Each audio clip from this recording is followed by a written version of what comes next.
The story. I look at the ring layered with fresh sawdust. I look at the skylight and the half-hidden moon. I just thought of a story, I say. Is it a made-up story or a true one, Ruby asks. True, I say. I hope. Ruby leans against the bars. Her eyes hold the pale moon in them, the way a still pond holds stars. Once upon a time, I say, there was a baby elephant. She was smart and brave, and she needed to go to a place called a zoo. What's a zoo? Ruby asks. A zoo, Ruby, is a place where humans make amends. A good zoo is a place where humans care for animals and keep them safe.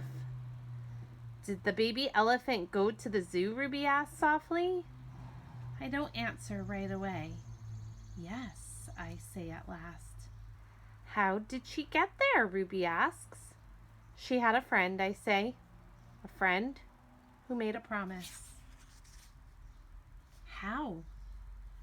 It takes a long time, but finally Ruby returns to sleep. Ivan, Bob whispers, yawning. What you said about the zoo. How are you going to do it?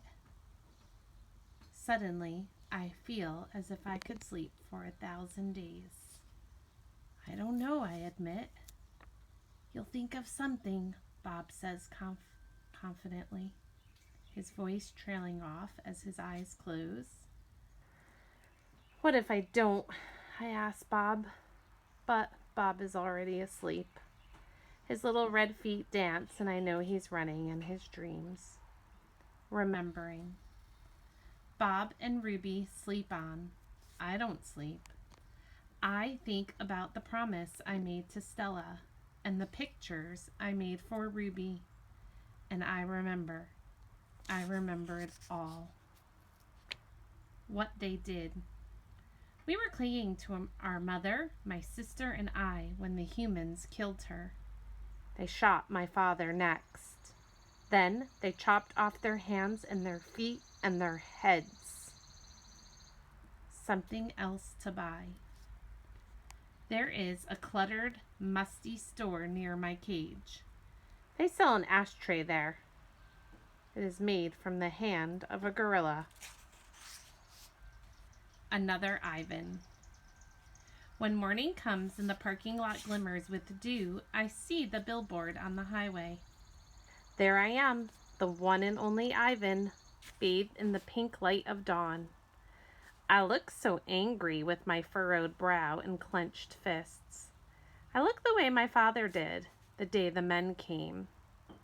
I am, I suppose, a peaceful sort. Mostly I watch the world go by and I think about naps and bananas and yogurt raisins.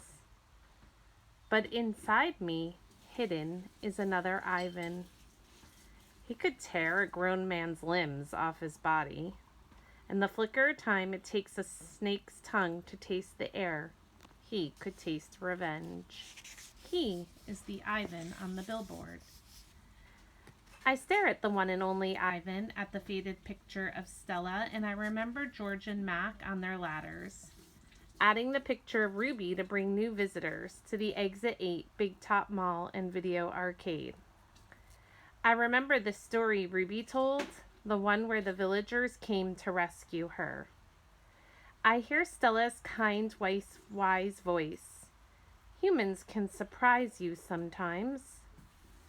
I look at my fingers coated in red paint, the color of blood, and I know how to keep my promise. Days.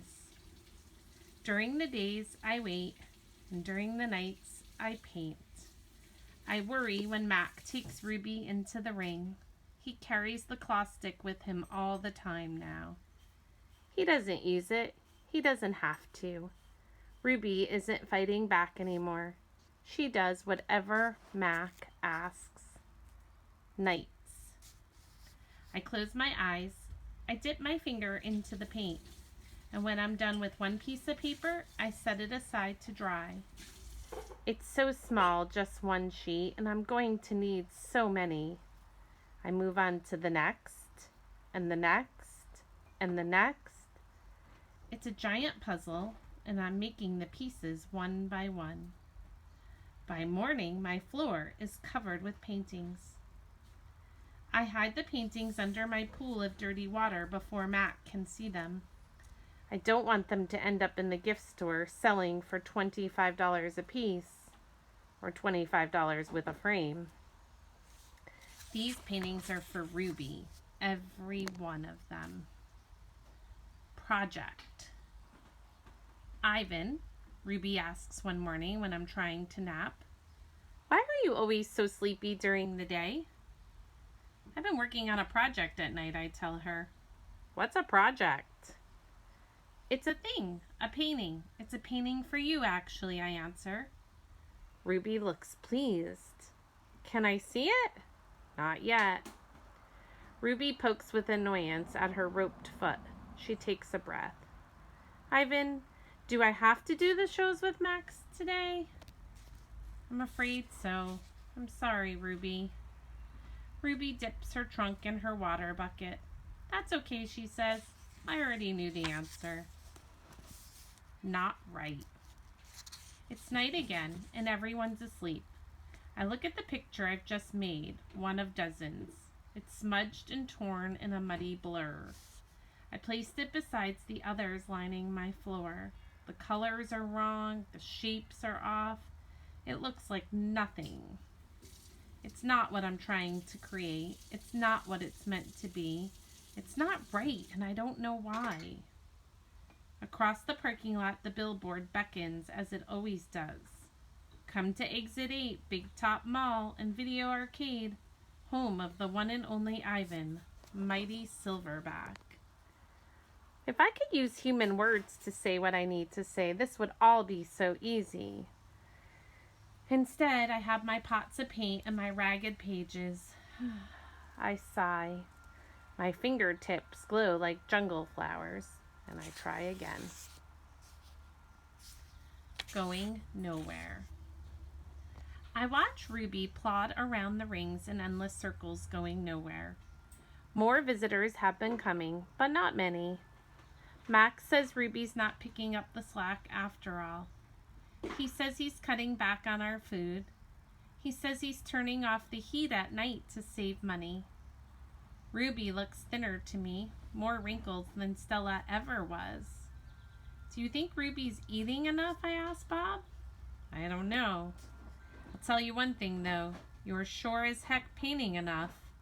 Bob wrinkles his nose. "That stench is unbelievable. And I found yellow paint in my tail this morning." Bob isn't happy about my night painting. He says it's unnatural. Now while I work at my art, Bob sleeps on Not Tag. He claims he prefers her because she doesn't snore. He says her belly doesn't rise and fall and make him seasick. "What is this plan of yours anyway?" Bob asks. "If you explained it to me, I could help out." He gnaws at his tail. "Maybe I could come up with something that doesn't involve, paint." "I can't explain it," I tell him. "It's an idea in my head, but I can't get it right. And anyway, I'm almost out of supplies.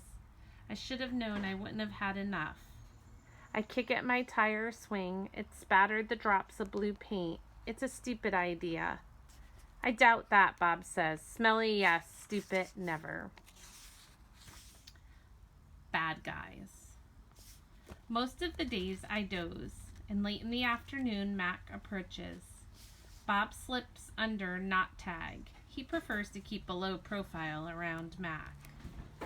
Mac's gaze falls on my pool. A corner of one of my paintings is visible. "What's that, big guy?" he asks. I calmly eat an orange, ignoring him, but my heart is racing.